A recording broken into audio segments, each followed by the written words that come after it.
नमस्ते प्रणाम, स्वागत बा रउआ सबके राइटर के राज के चैनल पर। तो और सब बताइए, आप सब कैसन बानी? उम्मीद करते रउआ सब भी अच्छा होखब। तो रउआ सब खातिर एगो भोजपुरी ट्रैक पर भोजपुरी सरस्वती गीत लेके आ गए बानी, सरस्वती पूजा सॉन्ग। तो उम्मीद करते रउआ सबके बेहद पसंद आई। तो आई देखी गाना कैसे बा, कौन लय बा, कौन धुन बा, कैसे गावक बा के रउआ सबके हम बताओ तनी। लय भैया उहे ह।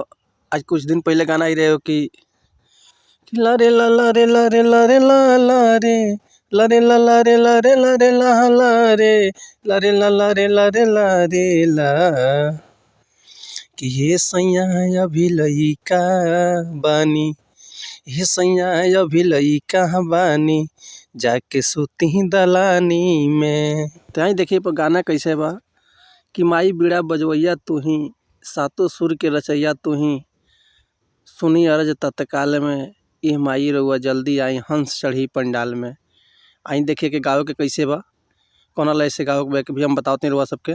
आई सुनी कैसे गाँव के बा कि माई बीड़ा बजवैया तू ही, सातों सुर के रचहिया तू ही, कि माही बीड़ा बजवैया तू ही, सातों सुर के रचहिया तू ही, सुनी अरज तत्काल में, कि ए माई रउआ जल्दी आई, कि ए माई रउआ जल्दी आई, हंस चढ़ी पंडाल में, कि ये माई रउआ जल्दी आई, हंस चढ़ी पंडाल में।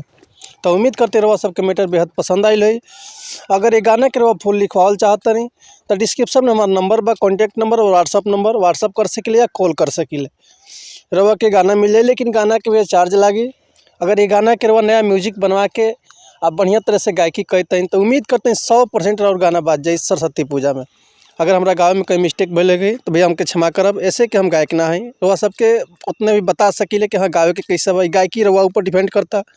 रवा जितना बढ़िया गायब उतना बढ़िया से गाना और बाजी। तो मिलता है नेक्स्ट वीडियो में कुछ नया गाना, कुछ नया मैटर लेके। तब तक के लिए धन्यवाद।